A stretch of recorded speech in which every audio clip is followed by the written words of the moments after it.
Welcome to my YouTube channel. मेरे इस YouTube channel पर आप सभी लोगों का बहुत बहुत स्वागत है ना। तो लास्ट क्लास में जो हमने सारे पठारों पर चर्चा कर ली थी, आज की हमारी जो क्लास है, आज का हमारा जो टॉपिक है वो है भारत के तट एवं द्वीप। ठीक है, तो आज हम भारत के सारे तटों पर बात करेंगे, ठीक है, और सारे द्वीपों पर बात करेंगे, है ना।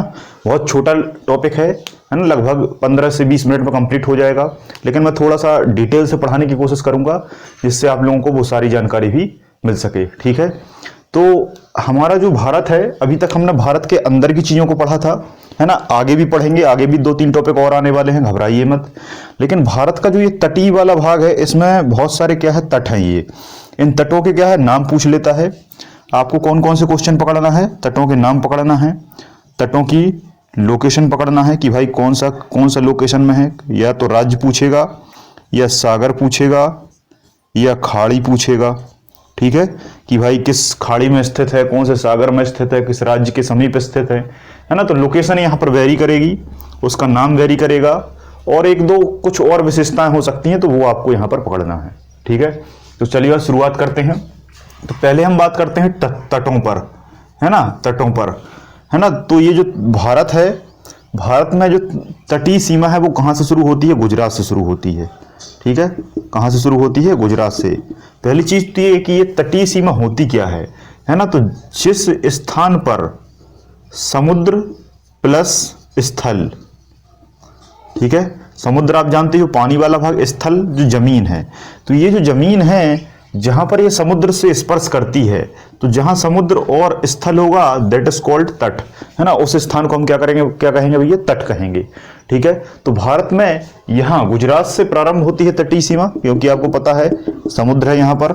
ठीक है, यहाँ पूरे में समुद्र है, यहाँ पूरे में समुद्र है, और इस तरफ भी समुद्र है, आपको पता है, इस तरफ भी सागर है। तो यहाँ से लेकर यहाँ तक, इस वाले रीजन तक क्या है? तटीय सीमा भारत में फैली हुई है। ठीक है, अब पहला क्वेश्चन यही बन जाता है, देखो आपको सारे क्वेश्चनों को नोट करते चलना है, जितने भी क्वेश्चन मैं आपको यहाँ पर बोलूंगा। ठीक है, तो सबसे पहले क्वेश्चन यही बन जाता है कि भारत में तटीय सीमा पश्चिम में कहाँ से शुरू होती है? तो आप आंसर लगाएंगे कहाँ से शुरू होती है भैया? गुजरात से शुरू होती है। पहला क्वेश्चन ये हो जाएगा कि तटीय सीमा कहाँ से शुरू होती है? पश्चिम में, गुजरात से। फिर पूछेगा कि भारत में पूरब में तटीय सीमा कहाँ से शुरू होती है? तब आप आंसर लगाएंगे कहाँ से होती है शुरू? बंगाल से। कहाँ से होती है? बंगाल से, पश्चिम बंगाल से। ठीक है, तो यहाँ पर ये अपना बंगाल है, पश्चिम बंगाल है, और इस तरफ गुजरात है। ठीक है, दूसरा क्वेश्चन ये हो गया, पहला क्वेश्चन ये हो गया। दूसरा क्वेश्चन फिर पूछेगा कि ये तटीय सीमा ओवरऑल कितने राज्यों से लगती है? ठीक है, तो काउंट कर लेते हैं। यहाँ पर गुजरात हो गया, गुजरात के बाद ये वाला हिस्सा किसका है? महाराष्ट्र का है। महाराष्ट्र के बाद यहाँ गोवा है, गोवा के बाद यहाँ कर्नाटक है, कर्नाटक के बाद यहाँ केरल है, केरल के बाद इतने भाग में तमिलनाडु है, तमिलनाडु के बाद यहाँ इस तरीके से ये आंध्र प्रदेश है ना, और ये क्या है? उड़ीसा है। ठीक है, तो इतने राज्य भारत में क्या है? तटीय सीमा बनाते हैं। कौन कौन से राज्य हैं ये, है ना। पहला क्या हो गया? पहला आपका गुजरात हो गया, दूसरा आपका क्या हो गया? महाराष्ट्र हो गया, है ना, सीक्वेंस से लिख लेना आप। यहाँ पर एक गोवा हो गया, तीसरा यहाँ पर एक कर्नाटक हो गया, कर्नाटक के बाद ये केरल हो गया, केरल, केरल के बाद यहाँ तमिलनाडु हो गया, तमिलनाडु के बाद यहाँ आंध्र प्रदेश हो गया, आंध्र प्रदेश के बाद यहाँ उड़ीसा हो गया, और उड़ीसा के बाद आपका पश्चिम बंगाल हो गया। ठीक है, तो कुल मिलाकर कितने राज्य हो गए? 3 और 3 6 और 3 9 राज्य, है ना। तो सबसे इंपॉर्टेंट क्वेश्चन यही बनता है कि टोटल कितने राज्य सीमा तटों से लगते हैं, है ना। तो भारत में जो राज्यों की संख्या है वो कितनी है? 9। ठीक है, तो 9 राज्य हैं जो भारत के समुद्र से लगते हैं, तटीय सीमा को क्या है? क्रिएट करते हैं। क्लियर है? तो ये जो 9 राज्य हैं, अब इन 9 राज्यों के जो तट हैं, इन तटों के क्या है? नाम है। इन तटों के क्या है भैया? नाम है। तो पहले तो आपको ये जान लेना है कि इस तरफ जो है ये क्या है? ये हिंद महासागर है। ये क्या है भैया? हिंद महासागर है, इंडियन ओशियन है। ये क्या है? इंडियन ओशियन है।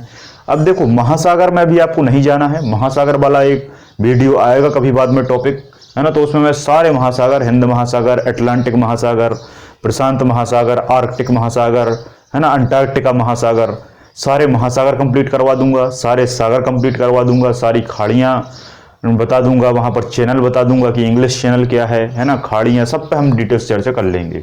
अभी आपको बस इतना याद रखना है कि पूर्व में क्या है, हिंद महासागर, ठीक है, पूर्व में क्या है, हिंद महासागर है, और पश्चिम में क्या है, पश्चिम में है अरब सागर। कौन सा है भैया, अरब सागर। तो देखो ये जो सागर के नाम है ये मुख्यतः देशों के नाम पर पड़ते हैं, हमारे भारत वाले क्षेत्र में स्पर्श करता है, इसलिए इसका नाम हिंद महासागर पड़ा। और ये वाला जो सागर है ये इस तरफ क्या है, अरब कंट्रीज हैं, है ना, वर्ल्ड के मैप में मैंने आपको बताया था, एक वीडियो पड़ा हुआ देख सकते हैं। तो उसमें यहाँ जो सारे देश हैं इनको हम क्या कहते हैं, अरब कंट्रीज कहते हैं। जैसे सऊदी अरब हो गया, है ना, आपका यूएई संयुक्त राज्य अमीरात हो गया, आपका ओमान हो गया, यमन हो गया, है ना, इराक हो गया, ईरान हो गया, ये सब अरब कंट्रीज कहलाते हैं, जहाँ से तेल वगैरह निकलता है, तो उसी के नाम पर इसका नाम अरब सागर पड़ा, ठीक है। अब इस अरब सागर वाले में जिस क्षेत्र को 3 ओर से स्थल घेरता है, जिस समुद्री सीमा को 3 ओर से स्थल घेरता है, इसको क्या कहा जाता है, इसको कहा जाता है खाड़ी। क्या कहा जाता है, खाड़ी, या इंग्लिश में कहते हैं बे, है ना। तो ये क्या है, बे ऑफ खंबात, खंबात की खाड़ी, और ये क्या है, बे ऑफ बंगाल, बंगाल की खाड़ी। ये क्या है भैया, बंगाल की खाड़ी, ठीक है। ये लोकेशन मैं अभी इसलिए बता रहा हूं क्योंकि क्वेश्चन आपसे यही पूछेगा कि ये द्वीप कौन सी खाड़ी में है, किस सागर में है ना। तो द्वीप और तट अभी मैं आगे बताऊंगा, लेकिन उसके पहले आपको ज्योग्राफिकल लोकेशन और जो स्पॉट है वो पता होना बहुत जरूरी है। तो अब आपको क्लियर हो गया, ये भारत है, ये तटीय सीमा है, ये राज्य हैं, राज्यों के बाहर ये महासागर हैं, और ये खाड़ियां हैं। बस इतना याद रखना है, इसके बाद आपको कुछ याद नहीं रखना है, ठीक है। एक और यहाँ पर छोटी सी खाड़ी है, यहाँ पर, है ना, इसका नाम है मन्नार की खाड़ी। यहाँ लिख देता हूँ मैं, मन्नार की खाड़ी, ठीक है। बस इतना याद रखें। और यहाँ पर श्रीलंका है, यहाँ पर क्या है, श्रीलंका है। तो श्रीलंका और भारत के बीच में कौन सी खाड़ी है, मन्नार की खाड़ी है, और पाक जल संधि भी है। अब हम एक एक करके स्टार्ट करते हैं तटों के नाम, ठीक है। तो सबसे पहले जब आप गुजरात में जाओगे यहाँ, तो यहाँ पर सबसे पहले पड़ता है कच्छ का तट। कौन सा पड़ता है भैया, कच्छ का तट। तो ये वाला भाग जो है जहाँ पर गांधी जी ने नमक बनाया था दांडी यात्रा करके 1930 में सविनय अवज्ञा आंदोलन के आधार पर, तो वो नमक जो है वो यहाँ साबरमती से चलना शुरू किया था और ये दांडी तक गए थे चलकर।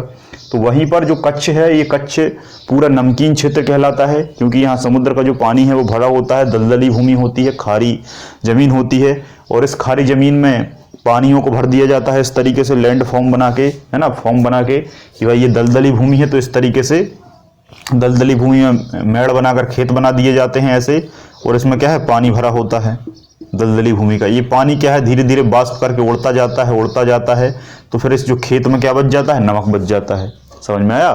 तो इस पानी को क्या है, जैसे हम धान लगाते हैं ना, धान वाला खेत भरा रहता है पानी से, धीरे धीरे वो पानी बाष्पीकृत होता जाता है, वेपोराइजेशन हो जाता है। तो पानी बाष्पीकरण हो जाता है तो इस जमीन में क्या बच जाता है, नमक बच जाता है, ठीक है। तो वो कहाँ बचता है, कच्छ के तट में, ठीक है। तो ये गुजरात का जो है ये कच्छ का तट कहलाता है, समुद्री सीमा लगा रहता है। और सबसे बड़ी बात यह है कि भारत का जो सबसे बड़ा तट है वो कच्छ का ही तट है। भारत का सबसे बड़ा जो तट है वो कच्छ का तट है, इतना बड़ा कोई तट नहीं है। और इसकी जो लंबाई है वो है 1600 किलोमीटर। कितनी है भैया, 1600 किलोमीटर। सबसे लंबा जो तट है वो गुजरात का है। ये गुजरात हमें लगता नहीं है, लेकिन ये यहाँ इस तरीके से अंदर गया है और ये यहाँ से इस तरीके से अंदर गया है, इसलिए इसकी लंबाई सबसे ज़्यादा हो जाती है। इनकी लंबाई क्या है, कम है। कुछ लोगों को लगता है कि आंध्र प्रदेश है, किसी को लगता है केरल है, किसी को तमिलनाडु, लेकिन वो नहीं है। अभी बताऊंगा मैं क्यों नहीं है। उनकी उनकी जो लंबाई है वो कम है। तो भारत का सबसे बड़ा कच्छ है और इसकी लंबाई कितनी है, 1600 किलोमीटर है। इसको सफ़ेद रेगिस्तान के नाम से भी जाना जाता है। इसको सफ़ेद रेगिस्तान या वाइट रेगिस्तान भी कहते हैं, क्योंकि यहाँ पर कुछ भी नहीं होता। रेगिस्तान उस क्षेत्र को कहा जाता है जहाँ कुछ भी नहीं होता है, किसी प्रकार की फसल या क्रॉप वहाँ आप प्लांट नहीं कर सकते हैं। तो जो रेतीला होता है उसको सामान्य तौर पर रेतीला मरुस्थल कहते हैं। ये बर्फ वाला है, इसलिए इसको सफ़ेद मरुस्थल या सफ़ेद रेगिस्तान के नाम से जाना जाता है। क्लियर है। जैसे अंटार्कटिका है, वहाँ भी काफ़ी ज़्यादा बर्फ है, इसलिए उसको भी सफ़ेद रेगिस्तान कहते हैं। तो ये जो कच्छ का तट है, और एक बात याद रखना, ये तट पर ही एक जिला बना हुआ है। यहाँ पर इस तट पर ही यहाँ एक जिला बना हुआ है जिसको कच्छ जिले के नाम से जाना जाता है ना। और ये भारत का सबसे बड़ा जिला है। कच्छ जो जिला है ये भारत का सबसे बड़ा जिला है। कुछ पुस्तकों में लेह भी लिखा रहता है है ना, लेह और कच्छ, अलग अलग साइडों से अगर आप देखेंगे तो कुछ साइडें कच्छ बताती हैं, कुछ पुस्तकें कच्छ बताती हैं, कुछ पुस्तकें लेह बताती हैं। ठीक है, इसका सही आंसर भी आप जानने की कोशिश करेंगे तो इसका जो वर्ग किलोमीटर का आप एरिया देखेंगे तो कुछ साइडों में इसका आता है, कुछ साइडों में इसका आता है ना, थोड़ा सा भेदभाव है ना। मुझे ऐसा लगता है कि लगभग हैं, थोड़ा बहुत ऊंच नीच है लेकिन लगभग बराबर हैं। तो सबसे बड़ा तट कच्छ है और यहाँ जम्मू कश्मीर में लेह है। ठीक है, अब लेह वो क्या है कि थोड़ा सा डिवाइड हो गया है यूटी की यूनियन टेरिटरी के आधार पर, तो इसलिए अब सबसे बड़ा हम इसे मान सकते हैं। कच्छ के बाद जब हम थोड़ा सा नीचे चलते हैं तो आ जाता है महाराष्ट्र। क्या आ जाता है? महाराष्ट्र। तो महाराष्ट्र के तट को क्या कहते हैं? काठियावाड़ तट। क्या कहते हैं? काठियावाड़ तट कहा जाता है। और काठियावाड़ तट में थोड़ा सा कोंकण तट भी आता है। कौन सा तट आता है भैया? कोंकण तट। ठीक है, तो जो कोंकण तट है वो महाराष्ट्र में भी है और यहाँ गोवा तक फैला हुआ है। ये क्या है? कोंकण तट। तो आपसे गोवा का तट पूछे कि गोवा में कौन सा तट है, तो गोवा में कोंकण तट है और आपको पता है कि गोवा में कोंकणी भाषा बोली जाती है। ठीक है, तो गोवा और महाराष्ट्र इसमें क्या है? कोंकण तट है और ऊपर वाला जो क्षेत्र है उसमें क्या है? काठियावाड़ तट है। उसमें कौन सा तट है भैया? काठियावाड़ तट है। उसके बाद नीचे आप आएंगे कर्नाटक, तो इस कर्नाटक में नाम से स्पष्ट है कनारा तट। कौन सा तट? कनारा तट, या इसी को कन्नड़ तट भी कह देते हैं। ठीक है, कन्नड़ तट। तो कर्नाटक का जो तटीय सीमा है, मतलब तटीय सीमा वही बीच जो आप जाते हैं ना, कभी घूमने गोवा गए होंगे या फिर आप किसी न किसी बीच गए होंगे, मरीना बीच। मरीना बीच याद रखना गोवा में भी है और तमिलनाडु में भी है ना, कुछ पुस्तकों में आप देखते होंगे दोनों जगह पड़ता है मरीना बीच। तो मरीना बीच वही समुद्र वाला स्थान। तो ये जो तट है, इस गोवा के तट का नाम कोंकण है, कर्नाटक के तट का नाम कनारा है। फिर आप केरल पहुंचेंगे। केरल का बहुत इंपॉर्टेंट है, ये क्वेश्चन बार बार आया है एग्जाम में, मालाबार तट। मालाबार युद्धाभ्यास भी होता है। तो जो मालाबार युद्धाभ्यास है वो यहीं होता है नौसेना के बीच। तो मालाबार तट जो है वो कहाँ पर है? केरल पे है। और यहीं पर वास्को ड गामा 1498 में केरल के कालीकट बंदरगाह पर उतरा था, जिसका स्वागत जमोरिन राजा के द्वारा किया गया था। ठीक है, तो इस केरल के बाद आप आगे बढ़ेंगे तो ये आएगा तमिलनाडु। तो तमिलनाडु के तट का नाम क्या है? तमिलनाडु के तट का नाम है कोरोमंडल। क्या भैया? कोरोमंडल तट। कोरोमंडल तट, अंग्रेजों से कोरोमंडल कहते नहीं बनता था, इसलिए वो इसको चोरोमंडल कहते थे। क्या कहते थे? चोरोमंडल। जैसे टमाटर को वो थमोथर कहते हैं, है ना। तो उच्चारण में, प्रोनाउंसिएशन में थोड़ा सा अंतर रहता है, इसलिए कोरोमंडल या चोरोमंडल कुछ भी लिखा रहे, कोई फर्क नहीं पड़ता। तमिलनाडु के बाद ऊपर बढ़ जाते हैं तो इसको कहते हैं सरकार तट। क्या कहते हैं? सरकार तट। ठीक है, इसके ऊपर वाले भाग को उत्तरी सरकार तट, निचले वाले को दक्षिणी सरकार तट और बीच वाले को मध्य सरकार तट। ये तो आप जानेंगे, कोई बात ही नहीं है। उड़ीसा आ जाता है, तो उड़ीसा अपना दिवस उत्कल दिवस के रूप में मनाता है, इसलिए इस तट का नाम भी रख दिया उत्कल तट। उड़ीसा से उत्कल। ठीक है, तो उड़ीसा में क्या है? उत्कल तट है। और ये बंगाल में जो तट है इसे अलग अलग नामों से जानते हैं। बंगाल में जो तट है इसको बैगा तट भी कहते हैं, और सुंदरबन डेल्टा है यहीं पर, तो सुंदरबन तट भी कहा जाता है ना। इसमें पूरे में सुंदरबन फैला हुआ है, सुंदरबन डेल्टा या मैंग्रोव वन वाला तटीय क्षेत्र। ठीक है, तो ये आपके भारत के मैंने 9 राज्यों के 9 तटों के नाम आपको बता दिए हैं। ठीक है, इसमें कोई कंफ्यूजन?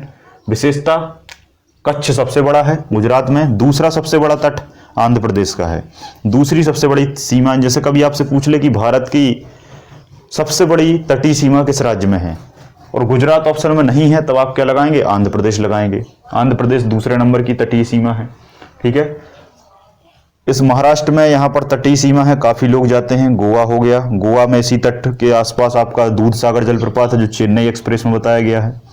ठीक है, तमिलनाडु में यहाँ पर मरीना बीच है और अभी आगे मैं बताऊंगा, काफी है। तो इतने सारे तट हैं। अब जल्दी से हम द्वीपों को और देख लेते हैं। भारत के प्रमुख द्वीप, क्योंकि काफी छोटा चैप्टर है ना, इसको आपको बहुत अच्छे से याद कर लेना है। कभी कभी वन लाइनर में ये क्वेश्चन पूछ दिए जाते हैं।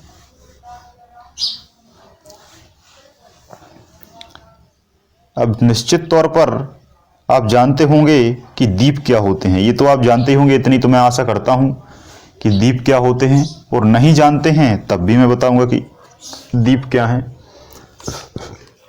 पहली चीज तो ये है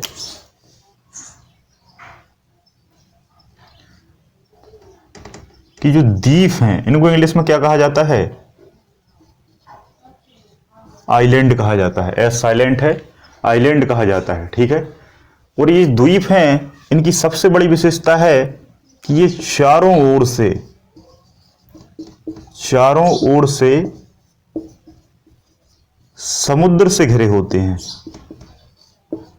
क्या भैया, चारों ओर से समुद्र से घिरे होते हैं। तो निश्चित तौर पर इनकी लोकेशन कहाँ होगी, इनकी लोकेशन होगी इस वाले रीजन में, इस वाले रीजन में, है ना। अरब सागर और बंगाल की खाड़ी है, हिंद महासागर। तो अब मैं एक एक करके सारे द्वीप बनाता हूं, आपको नाम लिखते जाने हैं। देखो द्वीपों को आपको क्या है, पढ़ना नहीं है, द्वीपों को आपको पढ़ना नहीं है, तटों को भी आपको नहीं पढ़ना है। आपको दो मैप बनाना है। पहला मैप बनाना है भारत के तट, ये सारे नाम लिख लेना है जो अभी लिखा दिए डैश करके राज्य बना के। दूसरा आपको फिर मैप बनाना है और उस मैप में भारत को इस तरीके से नीचे खाली छोड़ना है और यहाँ पर एक एक द्वीप बना लेना है और उनके नाम लिख लेना है, बस कुछ नहीं। और यहाँ राज्यों के नाम लिखे रहेंगे तो आपको समझ में आएगा कि कौन सा किस राज्य के पास है, या किस सागर में है, या किस खाड़ी में है। ठीक है, तो यहाँ सबसे पहले एक क्वेश्चन आया था एक एग्जाम में कि गंगा नदी जहाँ गिरती है, गंगा नदी जहाँ गिरती है, ये गंगा नदी उत्तराखंड के उत्तरकाशी से निकलकर गंगा नदी पश्चिम बंगाल में सुंदरबन डेल्टा में बंगाल की खाड़ी में जाके जब गिरती है तो यहाँ पर एक द्वीप है, इस द्वीप का क्या नाम है, ये क्वेश्चन एग्जाम में पूछ दिया गया है। ठीक है, तो गंगा जब नदी गिर रही है तो नाम से ही स्पष्ट है, इस द्वीप का नाम क्या रहेगा, गंगा सागर द्वीप। ठीक है, बिल्कुल इजी है, इजी है, इसलिए मैंने इस तरीके से बताने की कोशिश की कि आप उसको क्या है याद रख पाएं। तो भाई गंगा नदी गिर रही है और वहां पर जब गिरेगी तो निश्चित तौर पर नदी अपने साथ क्या है, मलबा बहा के लाती है, कंकड़ पत्थर बालू रेतीली मिट्टी बहुत सारी चीजें हैं, ये सब बहाकर लाती है, जमा होता जाता है, जमा होता जाता है, जमा होता जाता है, इतने बड़े विशाल भारत का पूरा मलबा यहाँ लाके क्या है इकट्ठा कर देती है। तो वो धीरे धीरे टापू के रूप में परत दर परत परत दर परत परत दर परत जमता जाता है और उभार आ जाता है उसमें। जैसे मैंने बताया था कि हिमालय पर्वत जो आज है वहां पहले सागर था, लगातार मलबा आया, द्वीप बना और पर्वत बन गया। तो वैसे यहां इकट्ठा कर दिया तो क्या बन गया, गंगा सागर द्वीप। क्या बन गया भैया, गंगा सागर द्वीप। ठीक है, तो बंगाल की खाड़ी में कौन सा है अगर आपसे पूछे तो आप बताएंगे गंगा सागर द्वीप। कौन सा है, गंगा सागर द्वीप। इसी गंगा सागर के द्वीप के आप थोड़ा सा नीचे यहां आएंगे, यहां इसी बंगाल वाले में रीजन में, तो यहां पर एक द्वीप है जिसका नाम है न्यू मूर द्वीप। क्या भैया, न्यू मूर द्वीप। ये भी आपके पश्चिम बंगाल के समीप है ना, पश्चिम बंगाल राज्य का अधिकार है इस पे। और न्यू मूर द्वीप आपको भी बंगाल की खाड़ी में है। ठीक है, उसके बाद उड़ीसा जो है यहां पर है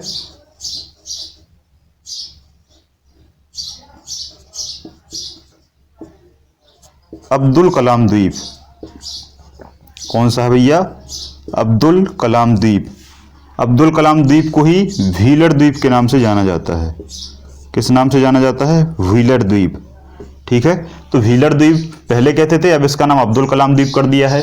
और आपको पता है कि भारत में जो मिसाइल परीक्षण केंद्र मिसाइल परीक्षण जो होता है वो इसी अब्दुल कलाम द्वीप से किया जाता है ना। बेसिकली यहाँ पर उड़ीसा में चांदीपुर है, चांदीपुर में मिसाइल को तैयार किया जाता है। अब मिसाइल का जब टेस्ट करना है तो उसे हम जमीन पर तो गिरा नहीं सकते क्योंकि लोग वहां मर जाएंगे। तो मिसाइल का परीक्षण मतलब टेस्ट कि भाई चालू है कि नहीं है। तो यहाँ पर इसी द्वीप पर मिसाइल लाई जाती है और मिसाइल को यहाँ से यहाँ इस तरीके से पानी में गिरा दी जाती है। और पानी में गिरा देते हैं तो नुकसान नहीं होता और हमें पता चल जाता है कि मिसाइल टेस्ट सफलतापूर्वक हुआ है या नहीं हुआ। तो यहाँ पर ये व्हीलर द्वीप है, अब्दुल कलाम द्वीप कहते हैं। थोड़ा सा नीचे आ जाएंगे तो यहाँ आंध्र प्रदेश में एक द्वीप पड़ता है, इसका नाम है श्रीहरिकोटा। श्रीहरिकोटा, श्रीहरिकोटा भी एक द्वीप है। ठीक है ना। और श्रीहरिकोटा से क्या है, यहाँ से सैटेलाइट लॉन्च होते हैं, ये आप लिख लेना। यहाँ पर क्या है, सैटेलाइट लॉन्च किए जाते हैं। सतीश धवन प्रक्षेपण केंद्र या सतीश धवन लॉन्चिंग सेंटर यहाँ पर स्थित है, जो कि इसरो के कार्य क्षेत्र में आता है। इसरो जबकि बेंगलोर में है, देखो इसरो बेंगलोर में है कर्नाटक, और वो वहां से बैठे बैठे कंट्रोल करता है कहां, श्रीहरिकोटा। श्रीहरिकोटा से केवल सैटेलाइट रॉकेट से निकलता है आसमान में, केवल सैटेलाइट से रॉकेट से सैटेलाइट को पहुंचाने का जो काम है, जो भेजने का जो काम है, वो कहां से होता है, श्रीहरिकोटा से। यहां पर केवल प्रक्षेपण केंद्र है, लॉन्चिंग सेंटर है, लॉन्च कर दो बस। और करेगा कौन, कर्नाटक से, बेंगलोर से इसरो। क्लियर है। तो ये द्वीप भी समुद्र में है ताकि कोई नुकसान ना हो। आपने मंगल मिशन जो है देखी होगी, मंगल मिशन पूरी इसी पे आधारित है। इसके बाद थोड़ा सा नीचे आते हैं तो यहां है आपका पौंडीचेरी द्वीप। कौन सा है भैया? पौंडीचेरी द्वीप, इसी को पुदुचेरी भी कहने लगे हैं। तो ये भी द्वीप है। और ये जो पौंडीचेरी द्वीप है इसमें 4 जिले हैं। कितने जिले हैं भाई साहब? 4 जिले हैं पौंडीचेरी में। अब 4 जिले कौन कौन से हैं? एक का नाम पौंडीचेरी स्वयं है जो एनम बनाया है, एक का नाम एनम है, एक का नाम माहे है और एक का नाम कराईकल है। एक का नाम क्या है? कराईकल है। और इनमें से जो माहे है, माहे द्वीप वाला जो जिला है वो भारत का सबसे छोटा जिला है। माहे जो जिला है वो भारत का सबसे छोटा जिला है और जो कच्छ है ये भारत का सबसे बड़ा जिला है। ठीक है, लेकिन एक बात याद रखना, एक बड़ा कन्फ्यूजन है। जो पौंडीचेरी है इसके जो 4 जिले हैं वो 4 जिले अलग अलग हैं। ऐसा नहीं है कि वो एक ही जगह 4 जिले हैं। जैसे मान लो मध्य प्रदेश एक ही जगह पूरा है, आंध्र प्रदेश एक ही जगह पूरा है, लेकिन जो पौंडीचेरी है उसके 4 जिले 4 अलग अलग हैं। ठीक है, पौंडीचेरी यहाँ है, एनम थोड़ा सा और ऊपर है यहाँ पर, है ना, एनम कराईकल यहाँ नीचे है इस तरफ, और माहे जो है वो इस तरफ आता है। माहे यहाँ केरल में आता है, केरल तरफ आता है। तो ये 4 जिले इसके क्या है? अलग अलग है, जिसमें माहे सबसे छोटा है। ठीक है, याद रखना इस चीज़ को। पौंडीचेरी हमारा केंद्र शासित प्रदेश भी है। इसके नीचे जब हम यहाँ आते हैं तो यहाँ श्रीलंका पड़ता है, आपको पता है, जहाँ से राम ने राम सेतु बनाया था श्रीलंका में रावण को मारने के लिए। तो जब यहाँ से यहाँ तक आते हैं तो उन्होंने यहाँ रामेश्वरम बनाया है। तो यही रामेश्वरम और तमिलनाडु के पास एक द्वीप है और उस द्वीप का नाम है पंबन द्वीप। क्या नाम है भैया? पंबन द्वीप। इसको याद रखना, ये बिल्कुल जस्ट कन्याकुमारी के आपके पास है। और इसी के जस्ट नीचे एक द्वीप है जिसका नाम है जाफना द्वीप। क्या नाम है भैया? जाफना द्वीप, है ना। और ये दोनों कहाँ स्थित हैं? तो आपको लगाना है हिंद सागर पूछे तो हिंद महासागर, खाड़ी पूछे तो मन्नार की खाड़ी, और जल संधि पूछे तो पाक जल संधि। ठीक है, ये मैंने पिछली क्लास में बता दिया था आपको, पहली क्लास में ये सब चीज़ें समझाई थी। तो ये दोनों द्वीप कहाँ हैं? हिंद महासागर, मन्नार की खाड़ी या पाक जल संधि। और ये सब कहाँ हैं? हिंद महासागर या बंगाल की खाड़ी। ठीक है, यहाँ कोई जल संधि तो है नहीं। थोड़ा सा और आगे बढ़ जाते हैं तो यहाँ केरल के जैसे इस तरफ क्या है? लक्षद्वीप है ना। ये लक्षद्वीप एक बड़ा द्वीप है और बहुत छोटे छोटे द्वीप हैं, है ना। तो ये लक्षद्वीप है, ये भी हमारा क्या है? केंद्र शासित प्रदेश है। एक चीज़ याद रखना, जो लक्षद्वीप है, इस लक्षद्वीप का सबसे बड़ा जो, देखो लक्षद्वीप में बहुत सारे द्वीप हैं, लगभग 50-60 के आसपास इसमें द्वीप हैं छोटे छोटे, लेकिन इसका जो सबसे बड़ा द्वीप है बस वो पूछा जाता है, जिसका नाम है एंड्रोट। क्या नाम है? एंड्रोट। जिसने मेरी पहली क्लास देखी हो तो उसमें शायद मेरे मुंह से निकल गया था मिनिकॉय द्वीप, है ना। वो एक्चुअली मैं क्या बता रहा था, मैं आपको 9 डिग्री चैनल बता रहा था, इसलिए मैंने मिनिकॉय द्वीप वहां बोल दिया था सबसे बड़ा, जबकि मिनिकॉय द्वीप सबसे बड़ा नहीं है। ठीक है, सबसे बड़ा द्वीप कौन सा है? एंड्रोट द्वीप है, ये जिसे अंड्रोट भी कहते हैं, ये सबसे बड़ा द्वीप है। हाँ, लेकिन इसी लक्षद्वीप का जो दक्षिणतम द्वीप है, इस दक्षिणतम द्वीप का नाम है मिनिकॉय द्वीप। इसका क्या नाम है? मिनिकॉय द्वीप, है ना। तो वहां दक्षिणतम कहना था, सबसे बड़ा नहीं। तो उसको सुधार कर लेना पिछले वाले लेक्चर का, जिसने नोट्स बनाया है वही। तो एंड्रोट द्वीप सबसे बड़ा है और सबसे दक्षिणतम द्वीप कौन सा है? सबसे दक्षिणतम द्वीप आपका मिनिकॉय द्वीप है। कौन सा है भैया? मिनिकॉय द्वीप। इसी मिनिकॉय द्वीप से जो चैनल गुजरता है बीचों बीच से, एक चैनल मिनिकॉय के नीचे से गुजरता है, एक चैनल मिनिकॉय के नीचे से गुजरता है, एक चैनल मिनिकॉय के ऊपर से गुजरता है। ठीक है, तो जो नीचे से गुजरता है मिनिकॉय के, ये आपका 8 डिग्री चैनल है, और मिनिकॉय और लक्षद्वीप के बीच में जो है वो 9 डिग्री चैनल है, और इसके ऊपर जो है वो 10 डिग्री चैनल है ना। 10 डिग्री चैनल यहाँ अंडमान में निकलेगा, अभी मैं बताऊंगा थोड़ी देर से। ठीक है, अभी यहीं तक रहने देते हैं। इस लक्षद्वीप के थोड़ा सा ऊपर जाएंगे तो आपको यहाँ मुंबई में मिलेगा कौन सा? सालसेट द्वीप। सालसेट द्वीप। कभी आपसे क्वेश्चन पूछा जाए कि मुंबई शहर या मुंबई सिटी किस द्वीप पर स्थित है, मुंबई शहर या मुंबई सिटी किस द्वीप पर स्थित है, तब आप आंसर लगाएंगे सालसेट द्वीप पर। किस द्वीप पर भैया? सालसेट द्वीप पर स्थित है। ठीक है, सालसेट द्वीप। ठीक है, थोड़ा सा और आगे बढ़ते हैं। सालसेट द्वीप के थोड़ा और आगे जाएंगे तो यहाँ आपको 2 छोटे छोटे द्वीप मिलेंगे। एक का नाम है दमन एवं द्वीप और एक का नाम है दादरा एवं नगर हवेली। और दमन और द्वीप को मिलाकर एक केंद्र शासित बना दिया है, एक यूनियन टेरिटरी बना दिया है। ठीक है, हमारे भारत में दमन एवं द्वीप अलग था और दादरा एवं नगर हवेली दोनों जो द्वीप हैं केंद्र शासित प्रदेश हुआ करते थे, अब ये अलग अलग थे, अब इनको एक ही कर दिया है ना। इनका कुछ हिस्सा क्या है टच भी होता है तो उनको थोड़ा सा नहीं माना जाता। दमन को द्वीप की कैटेगरी में नहीं रखा जाता, दादरा एवं नगर हवेली को उतना सही रूप से द्वीप नहीं माना जाता है ना, तो इनको द्वीप में मत लिखना, बस मैंने जानकारी के लिए बता दिया है। ठीक है, इसके ऊपर थोड़ा सा और आते हैं तो यहाँ एक बहुत इंपॉर्टेंट द्वीप है, साल सेट हो गया। यहां पर एक बहुत इंपॉर्टेंट द्वीप है जिस द्वीप को कहा जाता है आपका आलिया बेट द्वीप। क्या कहा जाता है भैया? आलिया बेट द्वीप। ये सबसे इंपॉर्टेंट है, आलिया बेट द्वीप है ना। आलिया भट्ट अभी चर्चा में है तो उससे आप याद रख सकते हैं आलिया भट्ट से, है ना, काफी युवा हीरोइन है। तो आलिया से ही आलिया बेट द्वीप है और ये भारत का ऐसा द्वीप है जहां भारत में पेट्रोलियम है, जो जिसे कच्चा तेल कहते हैं या क्रूड ऑयल कहते हैं, वो यहां से निकाला जाता है। अगर आपसे पूछे कि भारत में सबसे ज़्यादा क्रूड ऑयल कहां से निकाला जाता है तो वो तो राजस्थान में मिलता है, लेकिन सबसे ज़्यादा जो है वो इसी द्वीप से निकाला जाता है, आलिया बेट द्वीप, जो कि गुजरात के कब्जे में है, मतलब गुजरात के एरिया क्षेत्र में आता है। इसी आलिया बेट के नीचे यहाँ महाराष्ट्र में एक द्वीप और है जिसे मैंने बताना भूल गया। इस द्वीप का नाम है एलिफेंटा द्वीप। क्या है? एलिफेंटा। एलिफेंटा एक दर्रा भी है और एक एलिफेंटा द्वीप भी है जो कि पानी में है। ठीक है, एलिफेंटा द्वीप। तो इतने सारे द्वीप हमारे भारत में स्थित हैं। एक द्वीप और बचा है, वो नदी द्वीप है ना। ये यहां पर आपको पता है, ये यहां से ब्रह्मपुत्र नदी आती है जिसको लाल नदी के नाम से भी जाना जाता है और दिहंग नदी के नाम से भी जाना जाता है, दिबांग नदी के नाम से भी जाना जाता है और सांगपो नदी के नाम से भी जाना जाता है। तो ये नदी बीचों बीच में क्या है, एक द्वीप बनाती है बीचों बीच में। ब्रह्मपुत्र नदी एक द्वीप बनाती है और इस द्वीप को क्या कहते हैं? इस द्वीप को कहा जाता है माजुली। क्या कहा जाता है? माजुली द्वीप। और ये भारत का नहीं बल्कि विश्व का सबसे बड़ा नदी द्वीप है।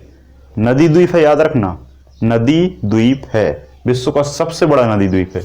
अब नदी द्वीप कैसे बनाती है? जैसे मान लो नदी ये आ रही है, ये नदी आ रही है, नदी को बीच में क्या है, एक जमीन मिल गई, तो एक नदी की धारा इस तरफ से हो गई ऐसा और एक नदी की धारा इस तरफ से हो गई और आगे आके यहां से फिर मिल गई ऐसा, फिर मिल गई। तो ये जो बीच में जो जगह बनी ये क्या बन जाता है? एक जमीनी हिस्सा है और जो रूप ले लेता है द्वीप का, है ना। तो ब्रह्मपुत्र नदी पे भारत का नहीं बल्कि पूरे विश्व का, भारत का भी हो जाएगा और विश्व का रहेगा तो भारत का भी रहेगा। तो सबसे बड़ा द्वीप माजुली द्वीप है। ठीक है, लेकिन बिना नदी के आधार पर अगर आपसे पूछे कि विश्व का सबसे बड़ा द्वीप कौन सा है, विश्व का सबसे बड़ा द्वीप कौन सा है, तब आप लगाएंगे ग्रीनलैंड। तब आप क्या लगाएंगे? ग्रीनलैंड। विश्व का सबसे बड़ा द्वीप ग्रीनलैंड है। लेकिन विश्व का सबसे बड़ा द्वीप समूह पूछे, देखो द्वीप समूह में क्या आता है कि बहुत सारे छोटे छोटे द्वीप आ जाते हैं। सबसे बड़ा द्वीप का मतलब होता है कि सिंगल एक पूरा बहुत बड़ा द्वीप। ठीक है, तो ये कौन सा है? ये ग्रीनलैंड है। ये कौन सा है? ग्रीनलैंड है, ये सबसे बड़ा द्वीप है। लेकिन अगर आपसे पूछे कि सबसे बड़ा द्वीप समूह जिसमें इतने द्वीप हैं कि इतने कहीं नहीं है, इतने द्वीप हैं, बड़ा नहीं है लेकिन छोटे छोटे बहुत सारे हैं, है ना, तो इसका नाम क्या है? इंडोनेशिया। इंडोनेशिया, जिसकी राजधानी क्या है? जकार्ता है। ठीक है, तो इंडोनेशिया देश एशिया में पड़ता है। तो ये सबसे बड़ा द्वीप समूह है विश्व का, ये सबसे बड़ा विश्व का केवल द्वीप है। देखो कितना अंतर है, विश्व का सबसे बड़ा द्वीप, विश्व का सबसे बड़ा द्वीप समूह है और विश्व का सबसे बड़ा नदी द्वीप, तीनों में अंतर है। बच्चा एक पढ़ लेता है और जल्दी जल्दी में क्या है, गलती हो जाती है। ठीक है, तो आई होप यहां तक आपको सारे द्वीप समझ में आ गए होंगे। अब एक अंतिम द्वीप बचा है जिसकी चर्चा मैं करना यहां भूल गया हूं। ठीक है, अंतिम द्वीप, जैसे आप नहीं बल्कि बच्चा बच्चा जानता है। अंतिम द्वीप को बताने से पहले थोड़ा मैं लक्षद्वीप को और बता देता हूं। लक्षद्वीप जो है, ये केंद्र शासित प्रदेश है और ये भारत का सबसे छोटा केंद्र शासित प्रदेश है। भारत का सबसे छोटा केंद्र शासित प्रदेश है लक्षद्वीप। ठीक है, लक्षद्वीप जो है इसकी सबसे ऊंची चोटी जो है वो नारचो है। इसकी सबसे ऊंची चोटी कौन सी है भैया? नारचो है। सबसे ऊंची चोटी क्या है? नारचो है। कोरल रीफ अनुसंधान केंद्र, कोरल रीफ अनुसंधान केंद्र भी कहाँ है? लक्षद्वीप में है। कोरल क्या होता है? कोरल होती है मूंगा चट्टान। क्या होती है? मूंगा चट्टान। मूंगा चट्टान कहाँ से बनती है? तो जैसे कुछ जीव हैं, क्या है? कुछ जीव हैं समुद्र में, क्या है? कुछ जीव पड़े रहते हैं, है ना। तो एक बायोलॉजी में संघ होता है जिसका नाम है सीलेंट्रेटा। क्या नाम है? सीलेंट्रेटा। जैसे हम जो हैं, मनुष्य जो जीव है, मनुष्य जीव आता है मैमल्स में, स्तनी वर्ग में। वैसे ही सीलेंट्रेट फाइलम में कुछ जीव आते हैं जिन्हें कहा जाता है सीलेंट्रेट, और उसके जीवों का नाम है कोरल रीफ या प्रवाल भित्ति, है ना, या मूंगा चट्टान। तो वो जीव यहाँ पाए जाते हैं, अपने शरीर से कुछ ना कुछ निकालते रहते हैं, कुछ ना कुछ, क्या, कैल्शियम कार्बोनेट निकालते हैं जो पत्थर का रूप ले लेता है, और उसी को फिर मूंगा चट्टान कह देते हैं। तो उस पर अनुसंधान केंद्र करने वाला जो है वो कहाँ है? लक्षद्वीप पर है। और इसके जो निचले कुछ भाग हैं या पूरा लक्षद्वीप कहें तो ये मूंगा चट्टान से बना हुआ है। इसका सबसे दक्षिणतम मिनिका है, सबसे उत्तरी सबसे बड़ा आंड्रोट द्वीप है। क्लियर है? अब आपको कमेंट सेक्शन में कमेंट करके बताना है कि लक्षद्वीप के हाल ही में जो प्रशासक हैं, जो प्रमुख हैं, वो किसे बनाया गया है ना। उप गवर्नर या प्रशासक जो हैं, प्रमुख हैं, वो किसे बनाया गया है लक्षद्वीप के, आप कमेंट सेक्शन में बताएंगे। ठीक है। अंतिम द्वीप की हम चर्चा कर लेते हैं, अंडमान निकोबार। अंडमान निकोबार जो है मैंने बता दिया था, लेकिन एक बार फिर से बता देता हूं क्योंकि हम द्वीप की चर्चा कर रहे हैं। तो अंडमान निकोबार वो 4 भागों से मिलकर बना है। इसको कहा जाता है उत्तरी अंडमान, इसको कहा जाता है मध्य अंडमान, और इसको कहा जाता है दक्षिणी अंडमान। ठीक है। ये नीचे वाला जो है ये 2 भागों में बटा है। एक को कहा जाता, देखो ये वाला भाग है अंडमान और ये वाला भाग है निकोबार। अभी तक आपने अंडमान निकोबार सुना होगा, लेकिन आज मैं अंडमान निकोबार को पूरा समझाता हूँ। ये ऊपर के 3 भाग जो हैं ये कहलाते हैं अंडमान, और ये निचले वाला एक भाग है इसको कहते हैं निकोबार। और इसी के बीचों बीच से क्या गुजरा है? 10 डिग्री चैनल। क्या गुजरा है? 10 डिग्री चैनल। और इसी के बीचों बीच से जो पास है वो कहलाता है डंकन पास। क्या कहलाता है भैया? Duncan pass. तो डंकन पास और 10 डिग्री चैनल अंडमान और निकोबार के बीच में है। अंडमान को 3 भागों में बांटा है, उत्तरी, मध्य और दक्षिणी। फिर निकोबार को 2 भागों में बांटा है। एक निकोबार के एक ऊपर वाले भाग का नाम है कार निकोबार, और निचले वाले भाग का नाम है ग्रेट निकोबार। और इसी ग्रेट निकोबार पर सबसे नीचे क्या है? इंदिरा पॉइंट। इसी पर क्या है? सबसे नीचे इंदिरा पॉइंट। यहां नहीं दिख रहा आपको? इसी ग्रेट निकोबार पर ये जो सबसे नीचे का पॉइंट है ये क्या है? इंदिरा पॉइंट, है ना। ये मैंने बता दिया था, जो कि भारत का सबसे दक्षिणी पॉइंट है। इस पर इसी की सबसे ऊंची चोटी जो है उसका नाम है सैडल पीक। क्या नाम है भैया? Saddle peak. Saddle peak Andaman Nicobar की सबसे ऊंची चोटी है। इसकी जो राजधानी है उसका नाम है पोर्ट ब्लेयर। उसका नाम क्या भैया? Port Blair. पोर्ट ब्लेयर इसकी क्या है? राजधानी है। ठीक है। इसके उत्तरी भाग में, इसके उत्तरी भाग में एक द्वीप है यहां पर, इसको कहा जाता है कोको द्वीप। क्या कहा जाता है? कोको द्वीप। तो यहां देखो द्वीप में, देखो अंडमान निकोबार द्वीप में एक द्वीप और मिल गया हमको, कोको द्वीप। ये कोको द्वीप भारत का नहीं है, लेकिन भारत के उपज में पूछा जा सकता है क्योंकि अंडमान के पास है। तो ये कोको द्वीप पर किसका कब्जा है? म्यांमार का कब्जा है। किसका कब्जा है? म्यांमार का, मतलब म्यांमार का हिस्सा है। तो अंडमान निकोबार के उत्तर में कौन सा है? कोको द्वीप है। लेकिन इसी के इस उत्तरी अंडमान के यहां पर एक छोटा सा पॉइंट है, छोटा सा द्वीप है। ये हमारे भारत का हिस्सा नहीं है, ये म्यांमार का हिस्सा है। लेकिन हमारे भारत का अंडमान निकोबार द्वीप का एक छोटा सा द्वीप है ये ऊपर, इसका नाम है लैंडफॉल द्वीप। क्या नाम भैया? लैंडफॉल द्वीप। क्या नाम भैया? लैंडफॉल द्वीप। जैसे लक्षद्वीप का सबसे निचला मिनिकाय था, वैसे ही अंडमान निकोबार का सबसे ऊपरी हिस्सा लैंडफॉल द्वीप है और सबसे निचला हिस्सा इंदिरा पॉइंट है। इंदिरा पॉइंट है। अभी तक आपने केवल अंडमान सुना होगा, लेकिन आज मैं बता रहा हूं कि अंडमान का उत्तरी हिस्सा लैंडफॉल कहलाता है, दक्षिणी हिस्सा इंदिरा पॉइंट कहलाता है। बीचों बीच से 10 डिग्री चैनल गुजरता है।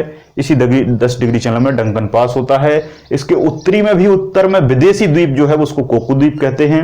और इसके जो नीचे है, इसके जो नीचे है इसको कहा जाता है मरकत द्वीप। इसको क्या कहा जाता है? मरकत। इसको क्या कहा जाता है? मरकत द्वीप कहा जाता है। और कुछ लोग, कुछ पुस्तकों में अंडमान निकोबार को मरकत द्वीप के नाम से भी जाना जाता है। इस मरकत द्वीप के भी नीचे जाएंगे आप, इस मरकत द्वीप के नीचे जाएंगे तो आपको 2 द्वीप मिलेंगे। एक का नाम मिलेगा जावा और एक का नाम मिलेगा सुमात्रा। इसके नीचे भी 2 द्वीप हैं। अगर आपसे पूछे कि अंडमान निकोबार के और दक्षिण में विदेशी द्वीप कौन कौन से हैं, तो आपको लगाना है जावा द्वीप और सुमात्रा द्वीप, जो कि इंडोनेशिया के कब्जे में आते हैं। तो विदेशी द्वीप हो गए इंडोनेशिया के जावा और सुमात्रा, और उत्तरी में हो गया कोको द्वीप। उत्तर में भारत का अंडमान का हो गया लैंडफॉल, और हमारा हो गया कौन सा, मरकत या फिर इंदिरा पॉइंट। ठीक है, तो यहां पर मैंने पूरी जानकारी बता दी है। अब एक क्वेश्चन मैं आपको देता हूं कि अंडमान निकोबार के जो प्रशासक हैं, जो उपराज्यपाल हैं, वो कौन है, आप कमेंट सेक्शन में बताएंगे, है ना। ये दो क्वेश्चन मैं आपको देता हूं अंडमान और लक्षद्वीप के प्रशासकों के बारे में। भारत में सबसे ज्यादा जो अभ्यारण्य है, वाइल्ड लाइफ सेंचुरी हैं, वो इसी अंडमान निकोबार द्वीप पर स्थित हैं। और हाल ही में यहाँ पर सुभाष द्वीप, शहीद द्वीप, शहीद द्वीप और एक और द्वीप है, ये तीनों नाम अभी हाल फिलहाल में मोदी जी द्वारा बदले गए हैं। ठीक है, तो आज के इस लेक्चर में आप सभी लोगों का बहुत बहुत धन्यवाद।